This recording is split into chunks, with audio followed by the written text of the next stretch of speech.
So my previous question before stopping is, how confident do you feel about these, your current teaching skills? Give yourself a rating from 1 to 5. What about your skills as a teacher? Just, yeah, okay, great. Great, 3, 4, 5, bravo. Okay, and what about the language competencies? Your language competencies, how about the language competencies? Okay, 4 and 5, bravo, great. And I like the 4 and 5 and 3 as well. What about using technology? How do you level yourself, or how confident you are as a technology user? 5, 4, 5, 4, bravo, great. And teaching online,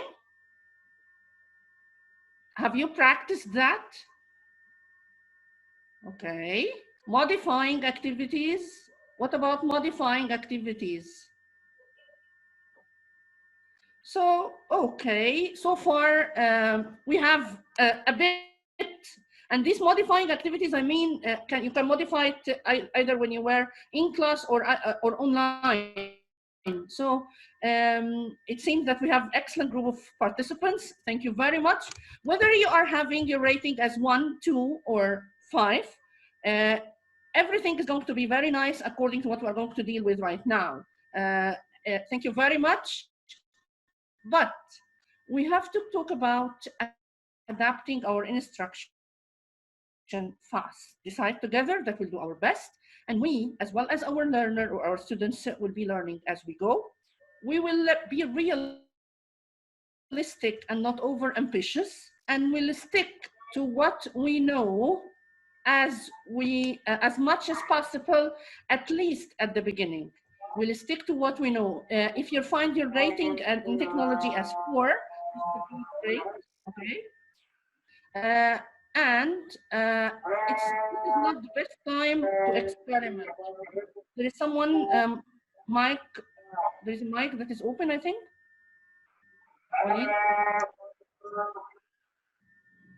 Okay.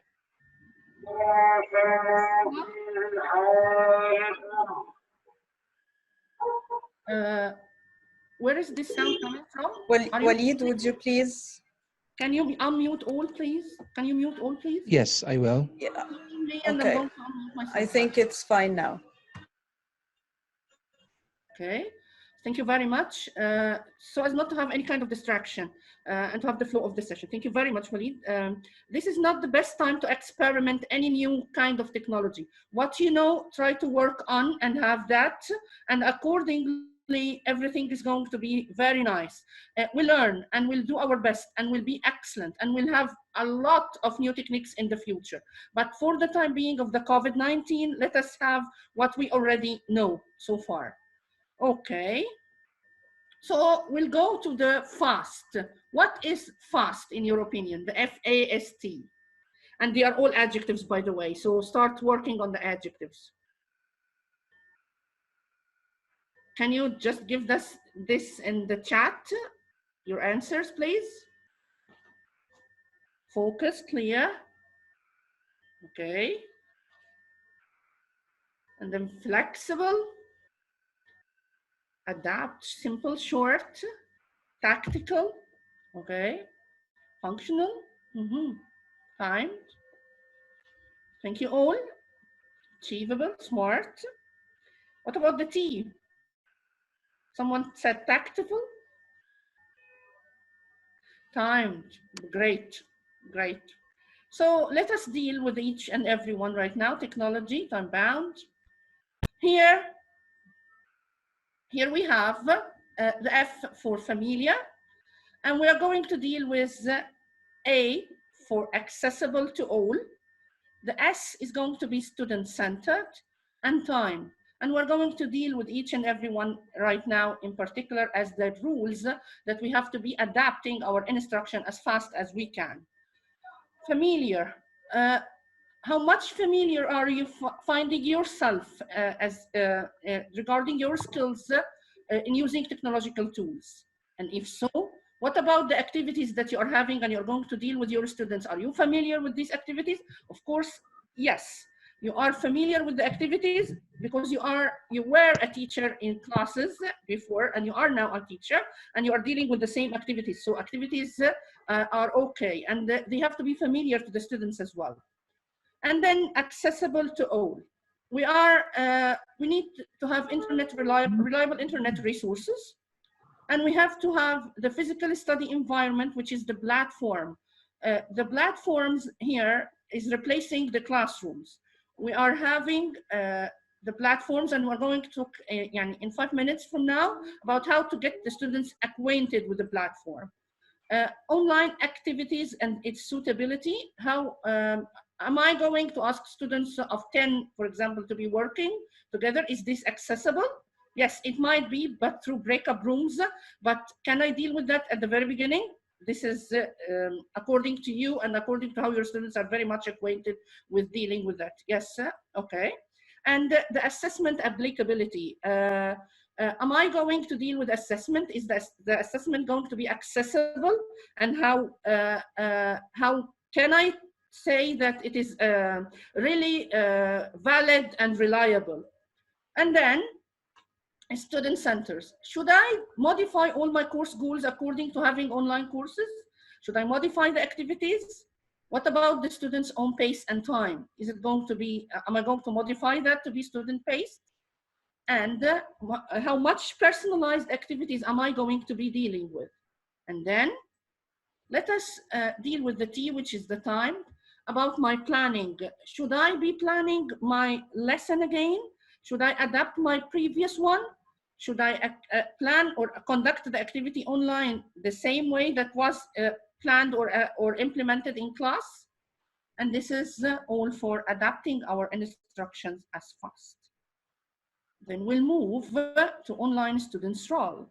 For the online students role, Federico Porges from the University Operator de Catalunya mentioned that, and I'm going to offer you the link because it's a very nice research to talk about the students, the online students role. He mentioned the very beginning that that the student should be operational. It means that he has to be acquainted with using technology. Regarding Microsoft Office and the Windows, whichever its number is, or dealing with Office 365 and something like that. So he has to be very much acquainted with the technology. His cognitive level about the content he is learning regarding the language or whatever, math, science, whatever. He has to be collaborating with his colleagues, and he has to self-direct his own learning. And finally, he has to be course specific, because some courses are offering special requirements that students should be fulfilling in order to be able to pass this course. The online teacher's role. We are going here to move to some important consideration. The technology. Is it available at home, apart from the internet and its speed? If I am having a mobile phone, if the whole family is having one mobile phone and the students are going to have their classes on the mobile phone. So this means that it is a shared mobile phone or shared laptop or shared tablet. So we have to give due care to having the idea of having the technological devices shared. And what about the technological skills? Are they all of the same level for the students and for the teachers as well? Family pressure. Some of the students might be caring about their siblings, or caring about their grandparents, or even their parents, or helping their moms and so on. And we have to have specified class times for that, and we have to suit the family pressures and care about that. The health issues as well for the students, because some of them might be ill, or one of their family members or relatives might be having the COVID-19 or any other thing. So we have to care about all these. And the content, and it should be that motivating and that engaging. Teachers, as you see in this picture, should be giving students time to relax. The very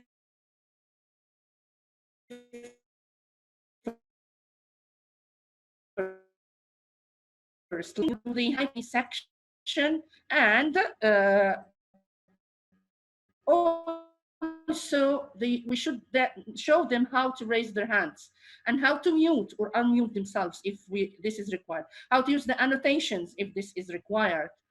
Also allow them to speak and draw a circle or draw anything they like, or use their camera to show something they like. This is at the very beginning. I'm talking about all ages, by the way. I'm not talking about very young learners, but this would be very much appealing to young learners, and it might be very good for students at the universities or something like that who are not very much acquainted with using online platforms.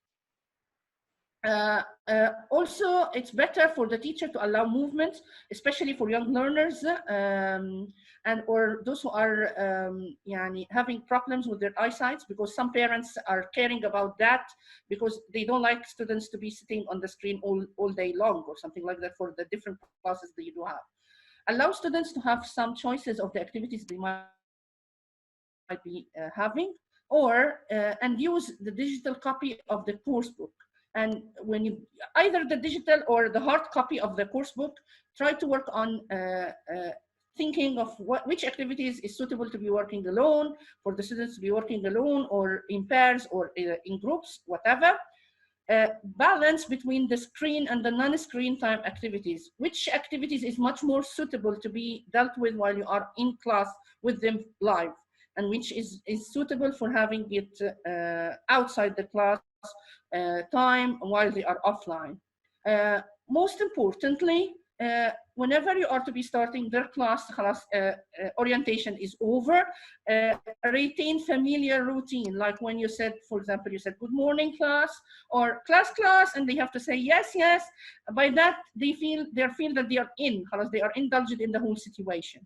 We have to, your teachers have to allow them to mention their names, like what I mentioned. I'm sorry that I didn't mention so many names right now, but mentioning names gives students much more confidence in dealing with whatever we do have. Making technology invisible, and by making technology invisible means that we have to do or give our utmost priority to dealing with the pedagogy of what we are dealing with, the methodology of learning, and the content we are teaching.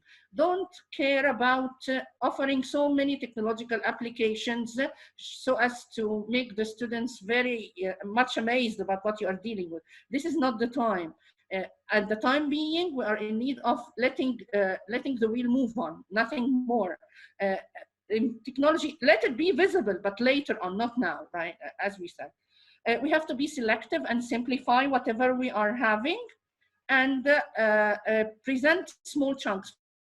For example, when we are presenting a video of 20 minutes in class, it is not suitable to be presented online. So let it be presented, but in chunks. Have 5 minutes and then ask questions in order not to let students move around at home because you are not seeing them all.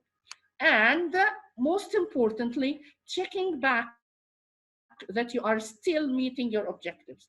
As long as you have selected different items to be taught, modified your objectives, or simplified some items, or presented something in a small chunks, or whatever what we have just mentioned, the objectives might be, some objectives might be missed. So we have to revisit our objectives to check that we are on the right track. And finally, my next steps, our next to the time, hopefully after a few months, hopefully after 1 year, but inshallah we'll arrive to the blended learning age, where classes of face-to-face are held, and online teaching, of course, is run through our schools and many more. But in order to arrive, we have to survive this period, and we will survive, inshallah. To survive, we have to give it a try, to strive, and we'll start from the very beginning by surviving this age, and then we'll strive, giving it a try, and we'll arrive, inshallah, to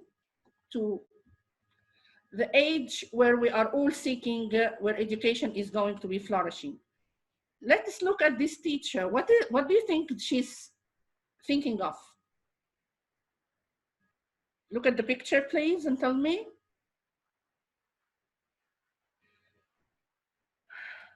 Yeah? Future understanding. Great, great. She's relaxed.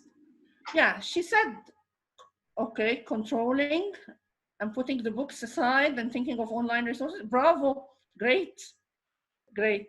The apple in front of her, happier times are to come, right you are. And it's like being a new teacher again. She's saying it's like being, yes, of course, I do agree with her. And she has to, and all of us have to, be reading more about online technological applications and learn how platforms work and learning to interact with learners, in addition to rethinking of how to deal with our content and reinvent the wheel. We have to, and we need to reinvent the wheel and start from the very beginning. It's time for change. Not in Egypt again, I'm saying, it's the whole world starting their journey of online learning. And I'm sure, I'm very sure 100% that we'll excel all. I'm sure, I'm very sure, and I'm very confident of the Egyptian mentalities. And this will lead us to start our dots online together again, starting up, developing our teaching skills together, online together. Whichever your experience is, we'll start. And this is the end of my presentation, and I'd like to say thank you to you all. Thank you so much, Nisreen. Thank you. You're welcome. Thank you very much for you all. And I'd like to thank my TESOL headed by Dr. Ghada Abu Hassan, and the SEC chair, Dr. Shireen Abdul Qadir, and you, Ayat and Walid, SEC coordinators, and all my colleagues and my husband for helping me in dealing with all the issues today. And by the way, this is my first time presentation. Online. Okay, great. Wonderful as usual. That was great. Yes. And it would never be the last. Okay, yeah, and it will never be the last. Everybody's thank you so much. Thank you very much. Yes, this so is my that we had today.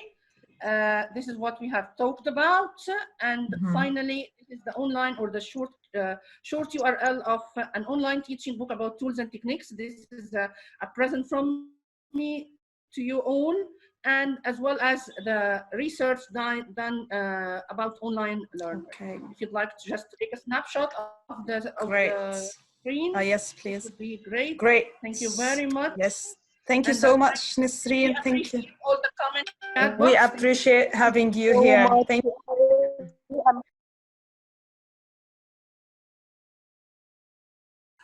Yes, so it's my pleasure to be here today. As you said, this is what we are thinking about today. You might have seen at the beginning, you might have seen lots of words here related to my topic today, which is the flipped classroom approach, which has been growing now for the past 20 or 30 years. So in this session, I want to just talk about the approach a little bit, introduce some of the main concepts behind the approach, and also move on to the practical advice for deciding how to incorporate this into our classroom practice. We're all in the same boat. We have all radically changed our way of teaching in the past month or two. So it's a very exciting and interesting time with lots of opportunity. And in this session, I hope to introduce you as well to a few items that are in my toolkit, items that I have used as well in face-to-face classes, but also now in Zoom classes and using the flipped classroom approach. So just to begin with, does anybody have any familiarity with the flipped classroom approach? Has anybody used maybe a virtual learning environment or a learning management system before? So is it Jihad? And a few people have. Yes, Hisham, Dina. Okay, so that's great. Would anybody like to tell me a little bit about what you know about the approach? Okay, I think you've all been muted. That's okay. Sorry, excuse me. Okay, so the flipped classroom approach is all about integrating what we do in the classroom with an online component. Now, at the moment, we are completely online, but it can still be flipped because there's a distinction between when we are together with our students, whether it's physically or, as now, digitally through Zoom, like we are doing right now, which is what we would call synchronous learning, where we're all together, and the asynchronous learning, where they are working independently, maybe using their online platform, such as Edmodo or Moodle or something similar to that. Exactly, synchronous and asynchronous learning. These need to be linked very, very clearly so that what we are doing asynchronously in the learner's own time is supporting and developing what we do in the face-to-face session. Hopefully today, I'm going to help you to make that link a little bit clearer and make those planning decisions. But of course, it's very, very important that learners understand the approach, they understand the pedagogy and the principles behind it, and that they know how to use the tools as well. Yes. And that they know how to use the tools as well, such as Zoom or such as Edmodo. Incidentally, I will be sharing these slides and everything at the end, so if you want the quotes or anything, you don't need to write them down as fast as you can. So just to begin with, I thought if you read these 6 principles here, these are the 6 guiding principles behind the approach. I want you just to take 1 minute and see if you can complete the missing words that you can see there. You'll see 6 words, and maybe type them into the box.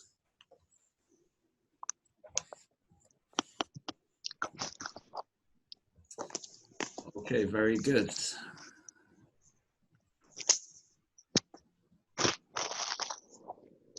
I think, do you hear me? Do you hear me? Yes. I think flipped classroom learning is a blended one, which depend on student-centered learning. And, okay. Change the role of the teacher from being direct speaker to be a facilitator and to be a guide, where the students can get and receive the learning content at their home, and then when they go back to the classroom, they try to did the high level questions like creativity, analysis, and so on. Exactly, exactly. Yes, we're trying to incorporate and make sure that the face-to-face time is spent on applying the language as much as possible rather than learning it. So let's just think. I'm trying to get rid of that messy box there. Yeah, so the first one I think most of you got, it is communicative activity. That's really, for me, is the most important thing about the flipped classroom. The time that you spend together with the students on Zoom, for example, needs to be as communicative as possible without a lot of silence. That means that the focus in that time is primarily going to be on meaning. For this, students will need a lot of help with self-study. They'll need to be introduced to the strategies and the tools, and also just to know how to study and learn for themselves. Maybe there's less time with the teacher. Somebody thankfully said noticing for number 4. To be honest, a lot of what we do that is form-based, learners can work out for themselves if we give them opportunity. Things like guided discovery really does emphasize this. Okay, thank you, Michael. Yes, diagnostic. So a lot of controlled practices that we do as well, where they're doing gap fills or anything like that, can be done by the students in their own time. As much as possible, we want the time in the classroom or on the Zoom session to be spent with them interacting and communicating. So maybe as much as possible, things like controlled practice, they can actually do before the class. And as somebody else has said, Iman, thank you. The last one is target language. again, this is a big decision. Many teachers might choose to actually present the target language at home. You can find lots of videos on YouTube where people present certain grammar points or talk about certain vocabulary points. And you might also think about making your own using some of the tools I show you later. Yes, so thank you. Mahmoud as well got it with target language. Okay, yeah, and Nasreen. So again, I want you to think for a minute about some common activities that we use in the TESOL classroom. And can you just take a moment to think which activities that you use all the time could actually be done by the students in their own time, like where they don't necessarily need to be communicative. Okay, lots of people are saying reading and listening.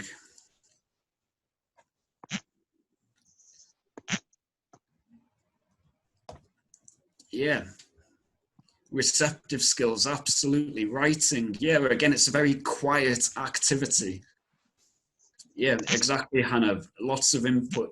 And some are drawing and these sort of creative activities. Yeah, they can come to class and they've got something to show you. It's a very interesting point. Maybe they can make something and then show you in the class. Lobna says that writing can be done in the class if it's collaborative. That way it's communicative, which is good. And yeah, another good point there. Any activity that needs a lot of time, a lot of preparation, yeah, is a fair point. Okay, I'd like to share with you some of the ideas that I had myself. Yeah, listening and discussion, yeah, good. So these are lots of the ideas that I had myself of activities that we might think about flipping. Just take a moment to read.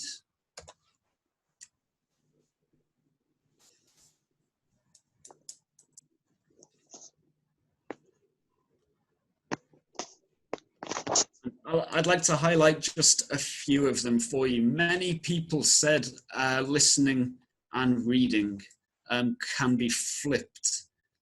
Absolutely, listening and reading, because they're very quiet, sort of individual activities. And a lot of the time we're doing listening so that they can get exposure to target language.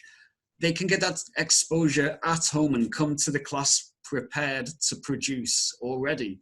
And the benefit, of course, is that they can listen multiple times. They can read multiple times. Yeah. They can read as many times as they like. And if it helps them to absorb the language, then that's useful time. A lot of the time in the classroom, we're running through these things too fast for some students, maybe, because exactly, we want them to learn at their own pace. They can take their time. Okay, thank you, Thomas, for clarifying that. It's my fault. Yeah, so exactly, so they can take it in a lot better if they're given the time to do so at home. And many times, as I said earlier, they can notice the target language as well, and they can derive the rules for meaning and form independently on their own. And this is what we do in guided discovery much of the time. They're trying to figure out their rules, but with the students helping. Yeah, and absolutely, Dina, they can record their voice. They can do research as well and prepare for activities. Exactly. You'll notice I've put a question mark around grammar presentations. It's because still I think the language needs to be clarified and given feedback in the class by the teacher.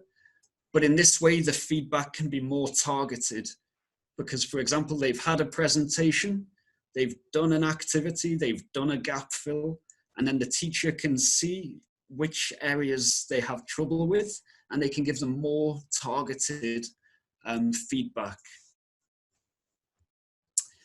Okay, I've got a good question from Mahmoud there. Yeah, very good question. How can we know they will commit to doing exercises at home? This is one of the drawbacks of the flipped classroom. this is why I said from the beginning that the learners need to be on board. They need to be told, really for me, 3 things. They need to be told what to do, why they're doing it, and how to do it. So if you tell them, okay, you need to do this work at home, that's not going to be enough. But if you then give a reason, because it will save us time in the class, and that way we can do more communicative, interesting, a bit more unfamiliar writing an essay or something, then they also need more help with that. And many people are suggesting that you send the answers to Edmodo as well to help them. Yeah, I think if you do those 3 things though, what, why, and how, you make it an expectation and you make it something that they want to do. Okay, and autocorrect forms, lots of different ways of doing quizzes, assessments, things like that. I think a bit that yes, flipping is a very highly motivating thing because we're empowering the students and we're allowing them to find out that they are capable of doing more than perhaps an unflipped classroom accounts for. It's given them a lot of personal responsibility for their own learning that perhaps we don't do ordinarily. Yes, there's many other things like the writing, I think kind of speaks for itself. We can give the input and the support in the class and then they go home and they do the main bulk of the writing. Okay, thank you. Yes, feedback, absolutely. That is one of the key things that we do not flip then. I mean, unless you find another way. Exactly, Abdul Rahman, yes. Correction is always going to be key. So the key things in the classroom when you are together is that the content is personalized. It is about the particular group of students that you have with you, and it's about the group of people and what they're interested in and what they want to talk about. And the human interaction element really cannot be lost in the synchronous Zoom class or in the classroom. And we can still do all of these things which are very communicative and very engaging and fun for the students. You'll notice I've also put in bold their skills development. For me, there is a big difference between practicing a skill and developing a skill. So like sometimes they need more help with how to actually improve their listening through, for example, looking at word stress or sentence stress, which will help their listening. So doing activities in the class to help them develop these skills. And then at home, they're doing the listening or the reading that's really just to expose them to target language. It'll also give more time here for feedback, for targeted concept checking, and for activities that are creative as well in the class. They can still communicate in task-based learning or project-based learning sort of approaches to produce something to show off. So it could be a lot more challenging. Abdul Rahman, intonation, absolutely. Again, that's something, pronunciation is something that I think we can do outside and we can do inside. One of my colleagues recently made a video and then in the class they repeated, and then that way the students had 2 opportunities and they had a chance to ask questions and get lots of information about that. As I've said, Mahmoud, for me, I think all of these activities can be done online. Like I think it's not reinventing the wheel. The online teaching is not changing everything. We just need to adapt small things about it. Okay, and that's a very good idea, Mary, as well, about at the end of a lesson, they need to give an exit ticket. Maybe they need to write something on a wall to show that they understand what's been talked about. And even before class or as they enter the class, this way, they can start the lesson by telling each other and filling each other in on what they prepared at home.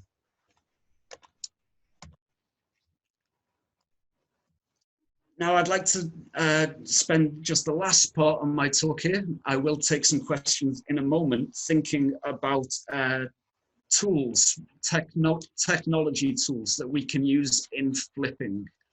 Now I'll give you the first one.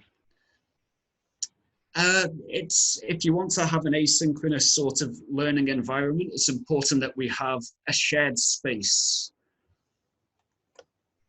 A shared space where students can get together, where you can post activities and quizzes, materials. So they need something like this, which I think lots of schools have now. They've been coming into education for the past 10 years or so. Many schools, yeah, Google Classroom, absolutely, absolutely. Do you have any other suggestions for me before I share mine? Any other tools that you think can be used in the flipped classroom? Anything that you've used in online teaching?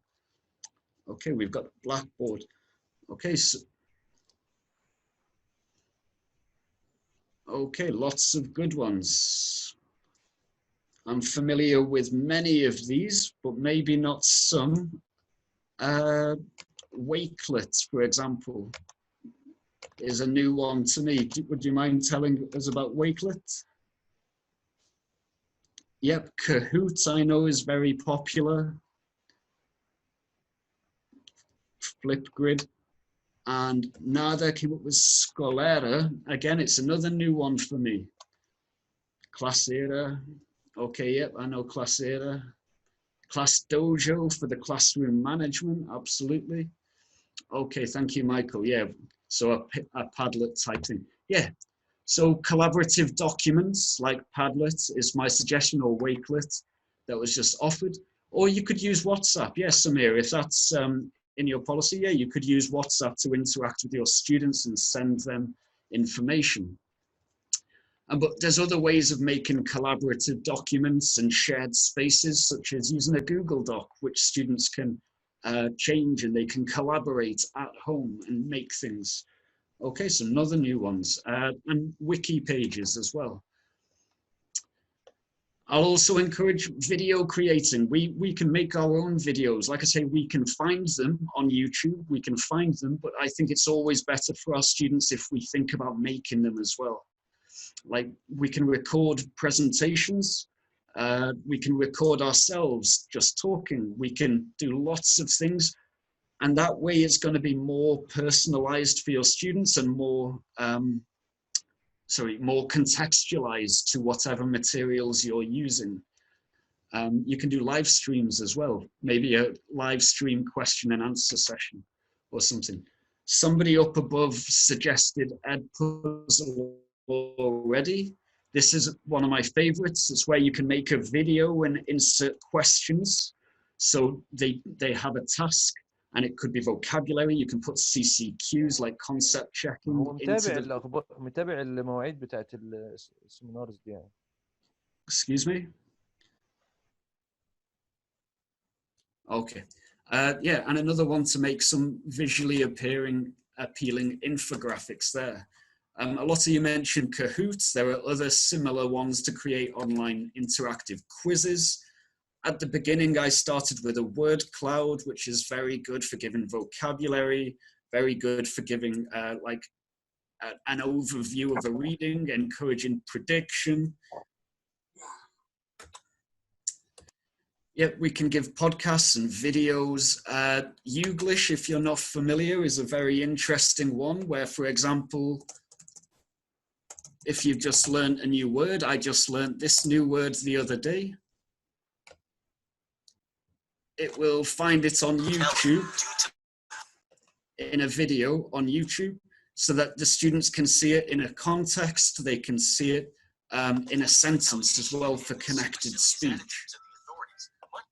Again, I find that my students, especially my higher level students, really enjoy this website. For songs, there's lyrics training. Maybe if your students just want a bit of a breather, something a bit more fun to do at home as well. Yeah, there's many suggestions coming through here. Okay, Camtasia, Hisham, for the video creating, that's very good. Okay, Quizlet, Wizage. Yeah, good, very good. Okay, VOA, again, I'm not familiar, but we've got a good record here. And for pronunciation, I can suggest Tim's pronunciation workshop. It's got some good videos on pronunciation. Last week, I saw a very good presentation on using dictation software, speech to text, interactive phonemic charts, and how do you say. And as somebody suggested earlier, our students also have their phones, their mobile, bring your own device sort of learning, where they can record their voice and provide lots of content. Okay, thank you very much for all your suggestions there. I'm sorry I had to run through those very quickly and I've not really got time to show you more of them. But there is so much out there, and I think that this really is a time to experiment. Like I say, it's not really reinventing the way of teaching, but it's readjusting.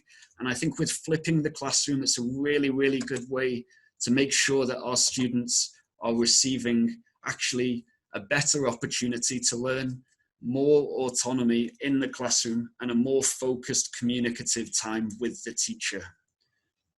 Abdulrahman, yes, they might use their phones to learn little, but if we help them by showing them the resources, then I think it could be better. Yeah, like I say, it's what to learn, what you want them to do online, why you want them to do it, and how they need to do it. I think if we give them those three things, then the flipped classroom is usually successful. Okay, so thank you very much for listening and participating and giving me your suggestions as well. I'm going to check out some of the suggestions that you've made. At this point, do you have any questions for me? You can chat them or you can ask me. Thank you so much, William. That was brilliant. Do you have any questions for William? I think we have a couple of minutes. Hello all. Thank you very much, William, for your very kind presentation. First, just I want to speak or to ask about how can I motivate my students to work alone, like a chatting room, or I don't know these techniques. How can I make them work in pairs or in groups while I'm giving my presentation? So you mean like in breakout rooms, or you mean? Yeah, that's my point. Yeah, so I think it comes down to either the tasks that you're giving them, making sure that it's very clear before they go in. Yeah, I mean, it really depends on the group of students, I think, as well. I think if students, especially young learners, have like a very, very engaging task and they and which has a very clear outcome, like there's a purpose for them talking together, or there's a task where they need to work together and achieve it and then come together and show you what they've achieved. I think having a very clear outcome in a task generally makes it more successful, in that they want to, you know, be able to feed back to the teacher something when you come together. Yeah, as you say, you put them in breakout rooms, you bring them back together, and then you ask them, okay, what have you got to show for your time together? And I think generally when they have to produce something to then give to you, not like physically, but in terms of, okay, we talked about this and we decided this. And then generally, again, it's about making it an expectation that just because the teacher's not there doesn't mean that, you know, you're not interested in what they're doing together. What's the maximum time that I can give them in order to work alone? Yeah, again, it depends on the task. 5 minutes, I think, is generally a good amount of time, but it depends on the task completely and on the students. Like the more that you get used to your students, I think you'll know what amount of time is too much or too little before they start losing a bit of interest. Thank you. An interesting question about teachers as material writers. Okay, what exactly do you mean by this? Hi, William. It's just, a lot of the tools are very attractive and it's quite easy to get absorbed by them. Something like Genially. But on the other hand, it's quite easy to spend as much as 2 hours playing around with Genially, thinking this is wonderful, and effectively creating new materials where perhaps that's something to be avoided. Okay, I see what you mean, yeah. But well, firstly, because it can be too time consuming, and secondly, because maybe they exist already and could be adapted. Yeah, it's very true. It's very true. I mean, I really think it depends on your own personal preference as well, like how much you put into kind of planning or making or producing materials. But as for like losing your identity as a teacher, I mean, I think always the priority in developing materials is on the sort of pedagogy and the principle, and also as well, of course, on your particular group of learners. And yeah, I mean, to be honest, it's a very interesting sort of philosophical question that I don't quite have the answer for right now. Maybe I can get back to you on that one. Yes, in a way, it's just like a thought, Yeah. an aside, not really. I Yeah. have no opinion on it in a way. Yeah. No, a very interesting thought, though. Thank you, Michael. Okay, Yeah, I got a thanks. question, Hello? William, please. Oh, Hello? okay, one last question. Yes, please. Hello? Hello. I have a question. Okay, Hen, thank you. What's your question? Okay, thanks for your lecture. Actually, I got more information about the apps that you showed to us. Are they suitable for lower age? Because I suffer with lower age, like elementary. So are these suitable with elementary ages or not? Or just only adults?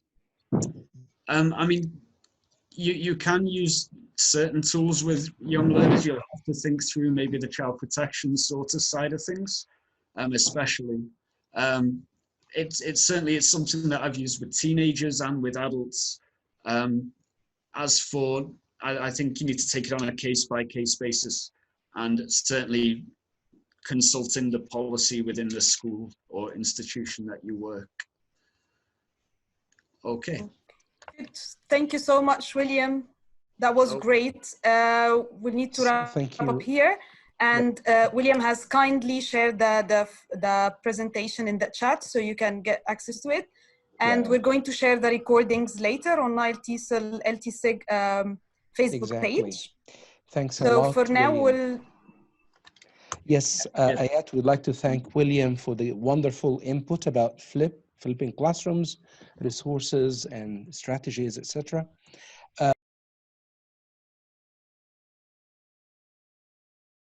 Back, everyone.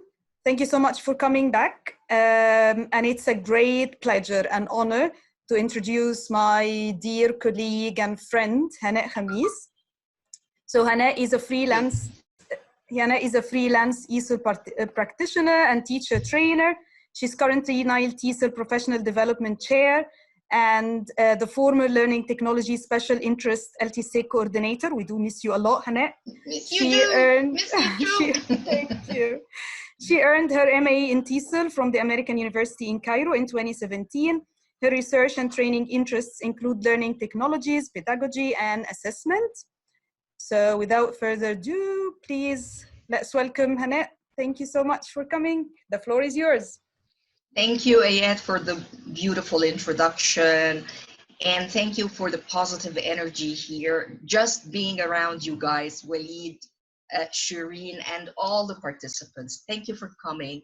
And thank you for giving us a boost when we are in isolation. I am a teacher in isolation. And you will know my story now. Thank you. And let's start discussing the situation together. So this is the start of the situation. It all started March 17. That was a meeting that I had with some of those people around us today. Shireen was there, Reda was there, and we received the news about what may be the upcoming situation and what may be our status and what can be like, what can we do about our activities, what can possibly happen. So today I'm celebrating 4 weeks of complete isolation. Ever since the 17th of March, I haven't seen anyone out, okay, and I haven't seen the world out there. So you can see the plight and what this is all about. I was all of a sudden, although I use technology and I'm a fan about it, what happened was quite abrupt and unexpected when everything became online. So all of a sudden, I was stranded, as Walid said, and I had to teach everything, okay, online. that was a little bit of a surprise to me. And the shift was not that easy. It took me a while to adjust. The first week was a honeymoon stage where I said, wow, how lucky. I don't really have to commute. I don't really have to spend hours out there. There we go. It's going to be a lot of fun. What happened is, let me just introduce you to my students who are English majors at the National University. My dear students, fourth year students and third year students at the Faculty of Education. Interestingly, for the past 2 years, we've known each other and they know me well. They know my passion for technology, and we've got sort of like some sort of shared background and training. We've been building up, you know, a personal learning network, a virtual network, where they sort of like received some announcements, some notifications, some activities, where they did some discussions, shared some of their beautiful products like videos or maybe audio recordings, all this over the past 2 years. And now, all of a sudden, we had to meet online.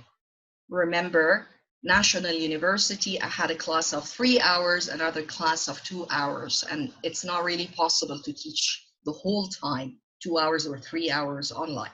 It's simply not possible. So I had to really figure out what to do.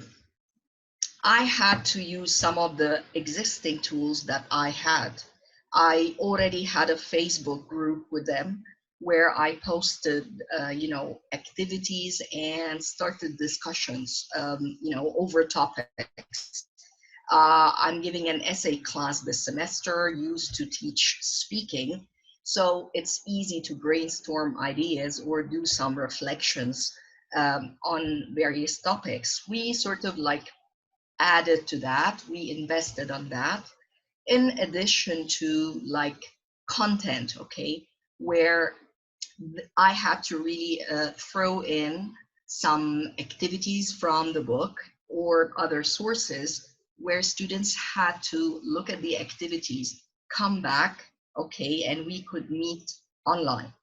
First, I started with Facebook Live, which is very efficient when you don't really have, you know, resources or high tech, when Wi-Fi connectivity is not the best. And again, students mostly work through their cell phone, maybe on the desktop, but mostly on their cell phone. So 3G or 4G connectivity, which is not the best. Facebook Live would save you. However, it has its downside, because Facebook Live, as you well know, it gives you the chance to be a speaker as a teacher. But in order to get interaction from your learners, it's going to be only text-based most of the time. And they would like more interaction. And that is why I had to explore options. Zoom, back in time, I had the free option of Zoom, which actually restricts you to something like 40 minutes, but you would plan for something like 30 minutes just to ensure you're not cut off or anything. Luckily, I had an upgrade of the account, so it would give me a little bit of space and unlimited you know, time or access later on. So that really gave me you know, flexibility. There is that tool that is now used by most national universities nowadays, Google Classroom. All of a sudden, it's become popular for various reasons, one of which is free. It's free, and through a Gmail account, you can simply give your students and yourself access to you know, various Google apps.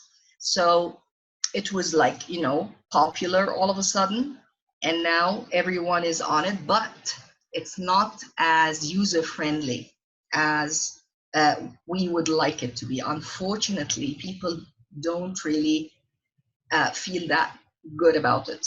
For some reason, I myself, I mean, have used it, but it's not really as appealing and interactive as Facebook. groups. You wouldn't do much with it. You cannot maneuver with it. The interface is so limited. The tools are so limited. However, it has its upside. The most powerful tool, in my opinion, or feature would be the assignments feature, especially if you want to keep good track of assignments in essay classes in particular. And of course, if you happen to have tasks or, some sort of like, I would say a task that requires some sort of like grading, whether speaking or essay writing. So the nice thing is it gives you students a list, okay, or you see your students in a list, you assign them your task, and you can really control or manage the features of the assignment. You can give a deadline if you wish. You can shut or close the deadline. If you wish, you can keep it open, but you will get notification that somebody submitted late. You can give back feedback on that assignment, and you can sort of like send it back to the students. You can ask the students to resubmit. Lots of features here, graded, non-graded, assigning a rubric, or what have you. This is all done. Again, it's limited, and I prefer to use the other features, especially Zoom, as we are using it now. Basically, the whole world is on Zoom nowadays. Whoever you ask is on Zoom, whatever they're doing. They're using the live chat feature, as you can see, user-friendly and accessible. And you can have recordings, so you can share later with your learners. Screen sharing, as we're doing now, I use screen sharing a lot. The other day, that was yesterday, I had trouble doing screen sharing because I wanted to look at a certain thing or a certain screen. One of my students volunteered to do the screen sharing for me. So I delegated the task, allowed her to go around, find me whichever screen from her end, and I actually felt more comfortable interacting with the students and keeping that job, okay, with a co-teacher, some sort of co-teacher, one of my students here, helping me out with the screen sharing and browsing. Another brilliant tool is Quizzes, okay? Quizzes is like Kahoot and other gamification tools. It's an amazing one. I haven't really created quizzes on it, but I use it in a more interactive way in any class, basically, whether with teachers or students. I normally go over whatever topic or theme I'm dealing with and find something related to it. For example, I do morphology. So that's the course, the second course I'm giving. And I find related, quizzes to morphology. I normally use that as I would say, an icebreaker, all right? So get students into groups. I used to do that in face-to-face classes, by the way, getting them into groups, and it could be individual, depends. You ask them to compete against each other, trying to get the right answers. And sometimes it's just an educated guess more than like based on something they have studied. They normally prepare before coming, but not necessarily understanding the concepts, the new concepts or ideas for the day. But through quizzes, that gives them, motivation to get the right answer and get a high score competing against each other. And it's so fun if you try it. The point is, based on the quiz, you can start the lesson, and they would actually provide you the definitions and the examples out of their own interaction with the quiz itself. It's amazing if you try it. One other feature I used is ProProfs. ProProfs, again, is a quiz maker. Why is it special? It's special for a very interesting feature I came across. I was asked by a colleague here if there is an online quizzing tool that would provide you with timing, if you want to time your students. There are not so many available for free. I mean, SurveyMonkey can provide that, for example, and it's a paid kind of tool. However, ProProfs is free. You can try it and you will find it. I don't want to take too much time showing, but I can give you a very quick demo of how it works. That's how it works, basically. You go to ProProfs and sign up using one of your accounts. You can use one of your Gmail accounts or Facebook or what have you. Then here, as you can see, Hanna, we can't see your screen. Can you stop sharing and share again? We still see the slides. Yeah, I get it. Thank you for alerting me. Yes. Thank you for alerting. I need to create a new share. Okay. So once again, new share. So I'm starting from the beginning. Okay, so there we go. ProProfs Quizmaker, where you sign up with one of your accounts, Gmail accounts. No, we still can't see, Hanna. We can see, yeah, we can see your desktop or desktop. Because this is my desktop. It is a desktop. It just, can you see it now? It's moving, is it? No. No? Okay.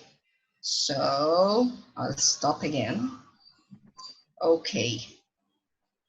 Let me see if that, okay, could be the new share.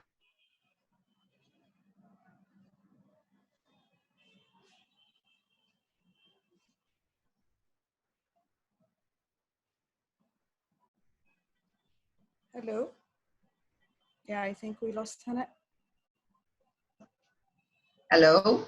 Hi, Hanna. Yes, we can hear you. We lost you for a few seconds. But is it now on the screen? No, we can Don't still worry about see your it. desktop, so yeah. I'll share it later with you. It's okay. Not a big deal, okay? No problem. So let's get back to the slides. All right, I thought it might work. It does not seem to be working. So no problem. But I just wanted to say that it can work through now you can see the slides, right? Yes, that's fine. Okay, so you can explore the ProProfs quiz, okay, and I can share the link with you later on the group. And you will find that in the settings, okay, where you can choose the timing. You can time any kind of quiz, whether a multiple choice quiz or an essay type quiz. I tried it with my students yesterday, giving them, an on-the-spot writing task. I just ensured it's low stakes because I didn't want to add an extra burden on them. It's high stakes and it's not, I didn't want to say it's a test and because actually it could be stressful. So if you can avoid it, just make it like a low stakes task. Later on, if it works for you, you may want to use it for online testing, although it's not really preferable to do that. All right. I check the time, Ayat, with you. Ayat, how much time do we have left? You still have like 5-10 minutes? 5 minutes, I would say. Good. What's most important for me now, if I'm doing essay classes, is plagiarism checkers. So detectors or checkers. You can use some free tools. I normally use two, Paper Rater and small tools. However, I just realized with that particular group of students, when I tried it, it didn't show that much of plagiarized text or copied text, which was weird because I read it, or I read through the assignments, and I had a strong feeling things were copied. All right. So unfortunately, I had to go to a more reliable tool, which was like Turnitin, and you realize Turnitin is not for free. That was such a disappointing finding, because till very recently I used the free affordances of Plagiarism Checkers online. Still you can use them, but they won't be very helpful if you come across, you know, serious or high level plagiarism. What I'm going to end with here is challenges and opportunities. What I've realized after the first week has passed is there is a problem of self-discipline. And I have to be very frank with you here. Yeah, I was so excited about doing everything online, all the training, all the classes, all the teachings, and you know, the grading, I can send that later on and so on.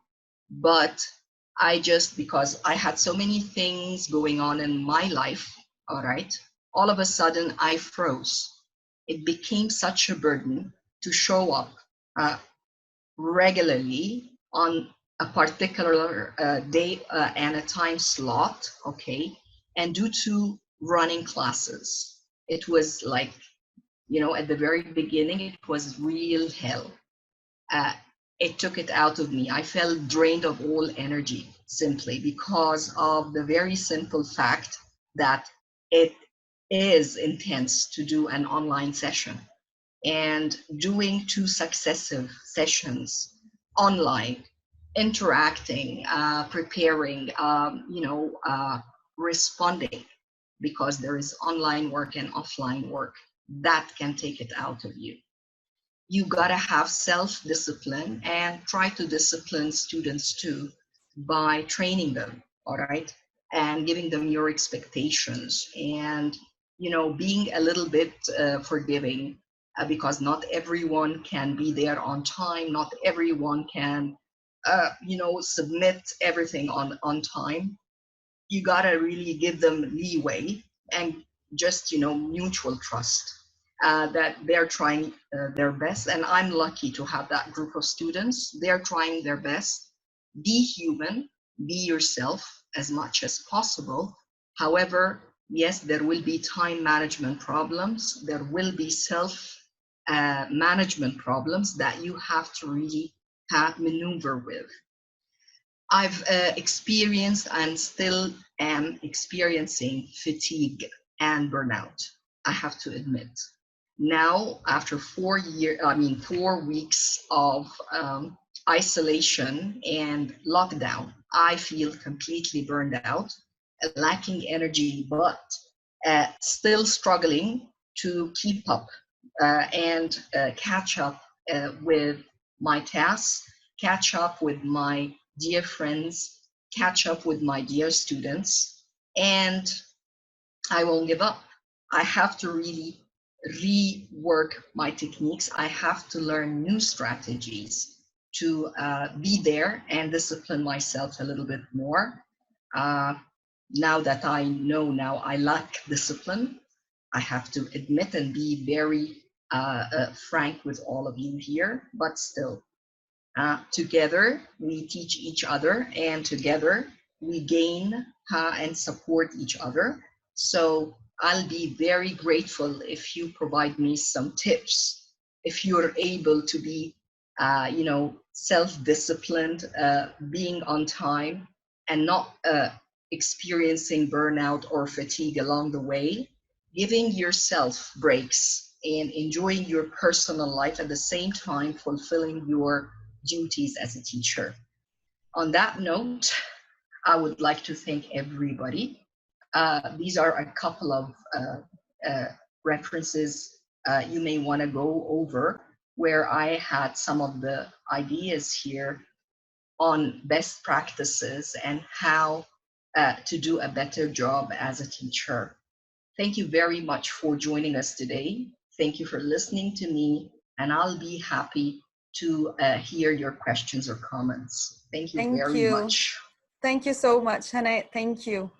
So if you have any questions for Hanna, and I think we still have Nisreen and William with us. So if you have any questions, we have just like 5 minutes for questions now, if we've missed anything. Hello. Hi. Would you please copy the resources that you have mentioned in the end to the chat so we can get back to them easily later? Of course. Give me a second and I'll do that. Thank you, ma'am. Thank you, Ms. Hanna. Thank you so much. And sir, won't be a problem. We're fine. I'm sorry, I just no was not problem. looking. Don't worry about it. All right. And I just would like to, I want to say again that the recordings and will be posted on our page. So we're working on them after the session finishes. And if you need anything from the chat and the other resources, we can also share them with you. I've posted, Can we save the chat? There is a way to save the chat. We do save the chat. So if anybody would like to have access to the chat, just let us know. It's saved as a recording. No, the chat is separate. Yeah, we do save it in. Yeah. Okay. Good. Any questions? Yes, Badruddin, you have a question. Yeah, so I was wondering if teaching online does affect in one way or another the students' cognitive ability to acquire language. So I asked this before and I want to ask it again. Who would you like to address the question to? Anybody would like to answer. I'll be grateful to anyone. I'm sure all of you are more than adequate. You choose. Anybody would like to address that? Hanna, William, or Nisreen? Yes, good. Let's start with the last one, Ms. Nisreen. Yes, what is the question again, please? So again, so teaching online, does it affect students' cognitive ability to acquire language? Is there one way or another that it has a certain negative effect, or certain something that changes the student's ability to acquire language? Okay. I think that needs research. Yeah. Go ahead, Nisreen. Okay, yes. I think communicative abilities might be, we might work on that in the breakout rooms. This would be very, very great when where you assign students to get into the breakout rooms and communicate with each other online. And the breakout room is a total whole issue that we need to assign a whole session for. And this might be our coming session, Ayat and Walid, for inshallah, bismillah. Yes, sure. Teachers here and the breakout rooms might simple and easy, might log in silently while the students are working communicatively and let the students continue their communication and speaking, and the teacher here might give hints and notes about what they are going to be dealing with. They also might be with a new idea of having a hot seat or something like that, having a camera with a hot seat to modify our techniques. We need to modify the techniques, allowing the students to chat with the teacher or chat or speak or say whatever they are having to their class and so on. This would be a very great and wonderful idea for enhancing communication. And any technique that I might be using in class, I might think of it over and modify it to be suitable for online communication. Hopefully that I answered your question. If you have any other thing, Ayat or William, you might, and Dr. Hanna, of course, you might continue if you'd like to. I think you've said it all, Nisreen. I mean, you've done a wonderful job answering that. From my experience, whatever happens in our classes happens online, if you wish, basically. So it's a matter of how you manage your students, right? So, and again, the idea of breakout rooms, there is a mode where you can be invisible in online, in virtual rooms like Zoom or similar platforms. So you may really eavesdrop, okay? Eavesdrop here, if you have like 2 or 3 rooms, just rotate around to just ensure they're speaking English, if that's the concern. Same like what you do when you monitor in physical classrooms. Can I add something? Sure. Thank you so much. But still, there is a really big disadvantage here, if we can say, that they are alone in a room.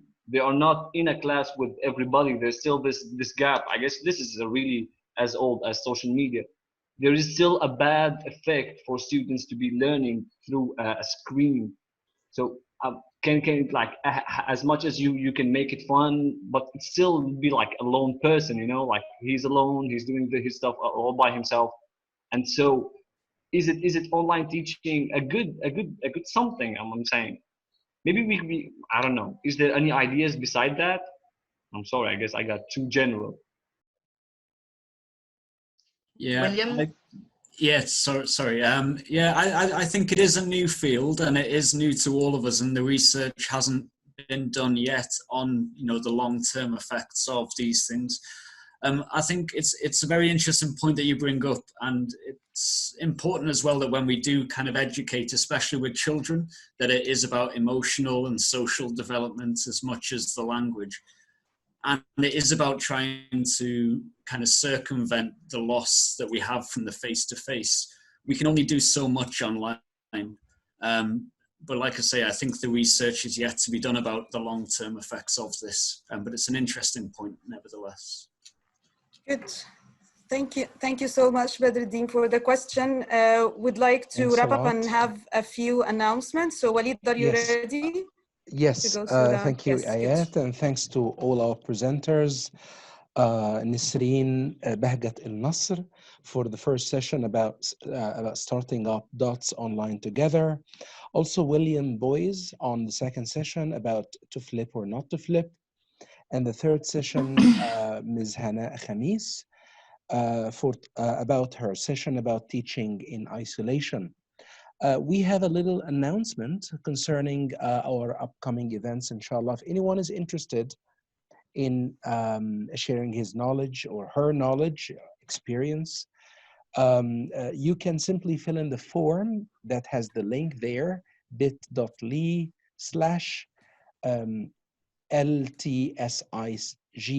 that is our LTSIG present. This is the shortened link. I posted it in the chat. Yeah, it's in the chat now for everyone. Yeah. So if there is anyone who's interested in becoming a presenter in one of our online events, please feel free to fill in the form. We'd like to thank you all. If you would allow me, just Walid, we had Michael with lots of ideas shared in the chat. And please. And yeah, so if you're interested, Michael, to share more about these ideas and tools, so maybe consider submitting a proposal. Anybody else? You all had wonderful ideas shared in the chat. So if you had a special interest about a special topic or some tools, so do please fill in that form and join us in our upcoming events, okay? Yeah, actually somebody... you mean that he got himself a place for the next presentation, right? Yeah, right. So we do have an upcoming event, and we do have some other joint events. So even if the topic you're interested in is not in our list. Yes, though we have lots of topics. We do have some other, you can also submit about another topic that is not in the list, because we do have some other joint events, okay? And thanks to all attendants and everyone in Egypt or outside Egypt. Thanks for everyone and our presenters. Also, Dr. Shireen, thank you and so Dr. much. Ghada, again, Ms. Nisreen, Bahgat, William Boyes, and Hanna Huggies. Thanks to all, and see you, inshallah, in the upcoming event. There is, by the way, another event coming, inshallah, that is related to the PW SIG, that is the writing SIG, happening, inshallah, after tomorrow, April 19th. I guess everyone... Sunday, 19th. So, yes, exactly. Sunday, that is 19th. Sunday from 7 to 8:30 p.m. That is Cairo mean time, inshallah. And the theme is about teach out of the book, creative techniques in teaching writing. We'll see you around, inshallah. And thanks to everyone.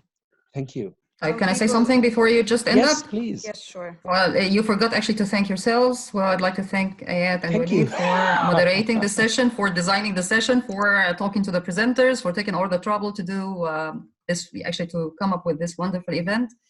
I'd like to thank the presenters actually who نورونا النهارده actually يعني you made the event a big bang.